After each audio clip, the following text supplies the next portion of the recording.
I didn't know someone had been living in my basement, not until the night the lights went out.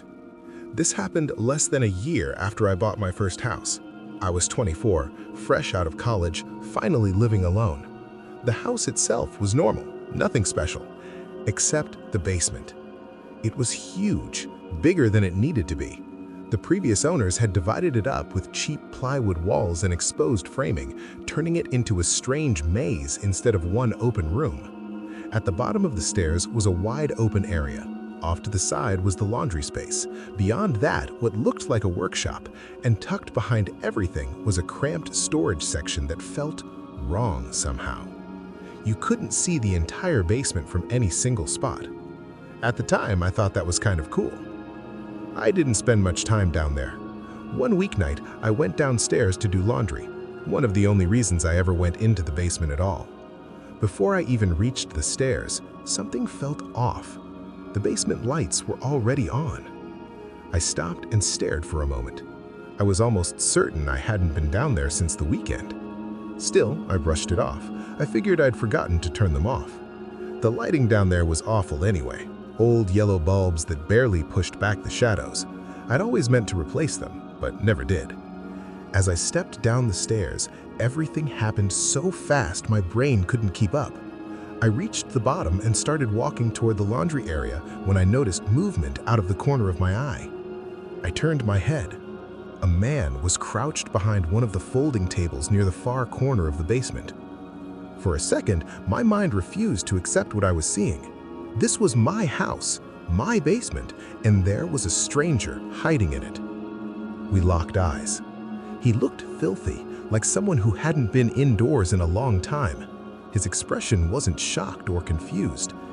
It was angry. Before I could react, he stood up and ran, not toward me, but deeper into the basement, disappearing into the maze of rooms in the back. That snapped me out of it. I started backing toward the stairs, my heart pounding so hard it felt physical, but I hesitated for just a second too long. Every light in the basement shut off at once. The darkness was immediate and complete. I'd never been down there without lights before, and I hadn't realized how pitch black it would be. Still thinking I knew the layout, I kept moving. I misjudged. I tripped and slammed into the floor. When I scrambled back up, I had no sense of direction. Panic flooded my head.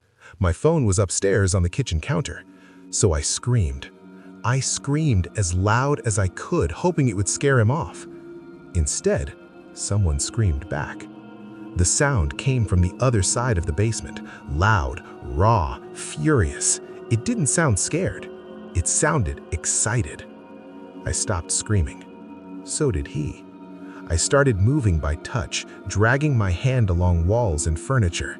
Somewhere behind me, I heard movement. He was following. The footsteps were getting closer, and worse than that, I realized he seemed to know the basement better than I did. I could hear his breathing now.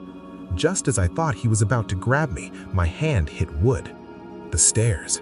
I grabbed the railing and lunged upward, but something wrapped around my ankle. I lost my balance, my head hit the railing, and I crashed back onto the basement floor. I couldn't see him, but I felt myself being dragged away from the stairs with terrifying strength.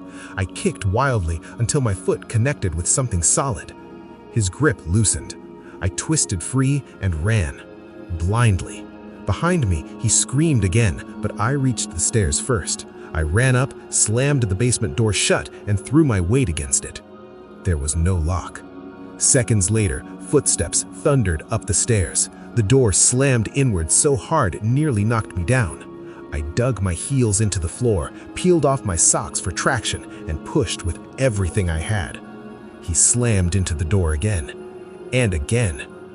Then, nothing.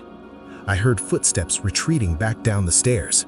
I grabbed my phone, called the police, and pressed myself against the door until they arrived. The man was gone. One of the basement windows had been forced open from the outside. Nothing was stolen. The police believed he'd been living down there. That idea still makes my skin crawl. I moved out a few months later, and looking back now, I'm certain of one thing. That man wasn't there to steal.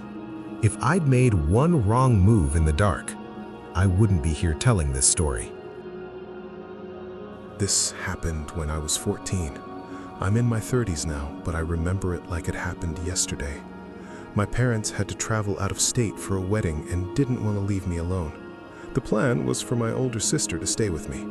The moment my parents left, she texted saying she wasn't coming. I didn't tell them. The neighborhood was quiet and safe, and I didn't want another babysitter. The night started normal. I played video games for hours. Just after midnight, I heard a faint tapping sound. At first, I assumed it was something hitting the side of the house, a branch, debris. Then it happened again. Same sound, same rhythm. What bothered me was that it moved. I muted the TV and listened. Silence. I convinced myself I was imagining things. 20 minutes later, I heard it again, this time from below me. The basement. I opened the basement door slightly and looked down the stairs. The tapping was louder now, slower. I called out, "Hello?" The sound stopped instantly. That's when I knew something was wrong. The light switch was at the bottom of the stairs. I wasn't going down there. Instead, I cracked the door, aimed my phone toward the basement windows, turned on the flash, and recorded. I shut the door and locked it. In the video, there was a person standing inside the basement. I screamed, ran to my room, and called my dad. While I was still on the phone, I heard violent banging on the basement door. Someone was trying to get upstairs. When police arrived, the intruder had escaped through a window. Several items were missing. The worst part? The largest knife from the kitchenette was gone. If I hadn't recorded that video, I don't think anyone would have believed me. This happened when I was 16. The basement in my parents' house was huge and mostly unused, which made it feel like my space. My parents put our cat, Rocky, down there every night. One Friday, I had a girl over.